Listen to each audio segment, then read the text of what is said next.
So it happens to everyone. Sometimes you just make a piece that fails to hit the mark. Maybe it didn't come out how you envisioned it, or you just didn't execute it as cleanly as you might have liked. Sometimes accidents happen and they're not always happy, but hopefully you can turn those into good learning experiences and not let it get you down, because we don't learn or grow until we try, and art takes experimentation to get better. So this piece here was actually for an art show, and I really liked the idea. It was supposed to be for a film festival show that it was a group show where we all got to choose a movie, and I went a little bit too symbolic and nobody really understood it. My movie was the Kill Bill, the first one. So we have the 3 different snakes that represent the different characters and the bride, and I chose to make the bride not look like Uma Thurman for a couple reasons. Number one, I don't like doing fan art that's too close to the original, and I was really happy with how the snakes turned out and like some of the details like in the handle and the guard, but overall I just felt like it wasn't quite happening. Kind of ended up hating her face after a while. Went really back and forth on whether I liked it or not, but overall I've been sitting with it here in my house for like a year, and I think it's just time to say goodbye. So I will be painting over this and continue the conversation about art and art that doesn't always go as planned.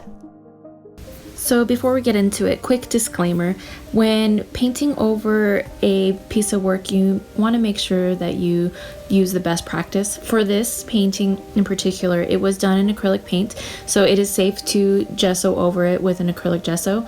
You would not be able to do this over an oil painting because you cannot put acrylic paint on top of oil paint. What is failure? Failure is not meeting the expectations or goals that one has set. Failure is also an opinion, and your opinion can change. What you might have thought to be a wonderful piece of work, later on you might look back at it and realize that it is actually very cringeworthy. However, those fails lead to a lot of growth. We can see those things and realize what we want to do better at, where we need improvement, and hopefully move on from there. The hardest part is not getting bogged down by these failures and to keep going. The most successful people are often those with the most failures because they've tried that many more times than people who are afraid to actually face failure. As Woody Allen said, if you're not failing every now and again, it's a sign you're not doing anything very innovative.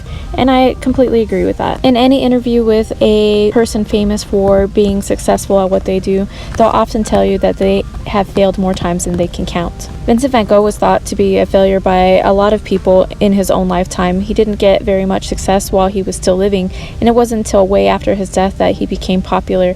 It's kind of tragic, but fortunately we live in an age today where artists can get more recognition and reach a wider audience who might actually jive with what they're doing. It's important to keep in mind that the internet and social media is mostly a highlight reel. Most people do not post the ugly side. They don't post their failures for one reason or another.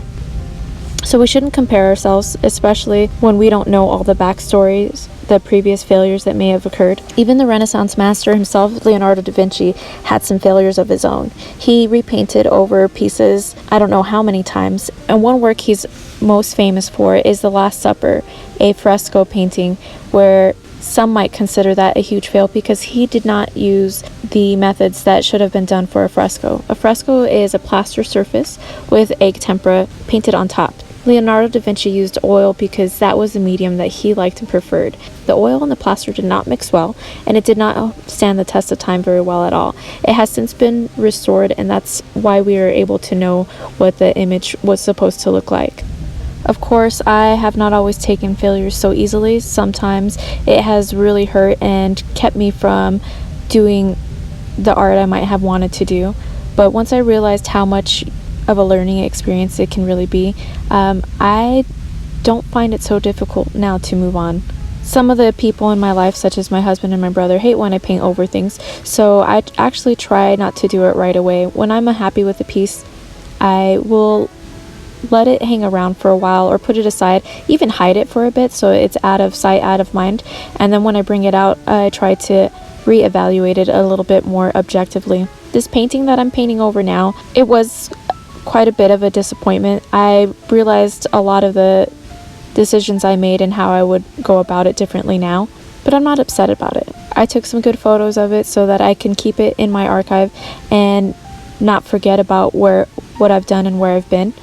But I am moving on and using this canvas again, hopefully on something that I'll be much more happy with. I just didn't want to store it. I felt like it was a waste, and it hasn't sold yet, so why not reuse it? It's a giant canvas and I actually like working big.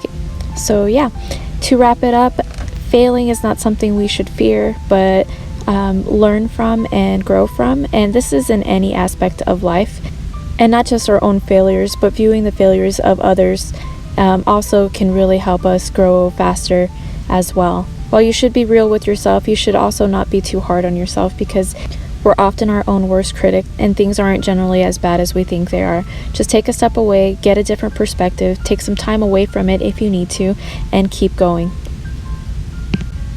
Happy painting, guys.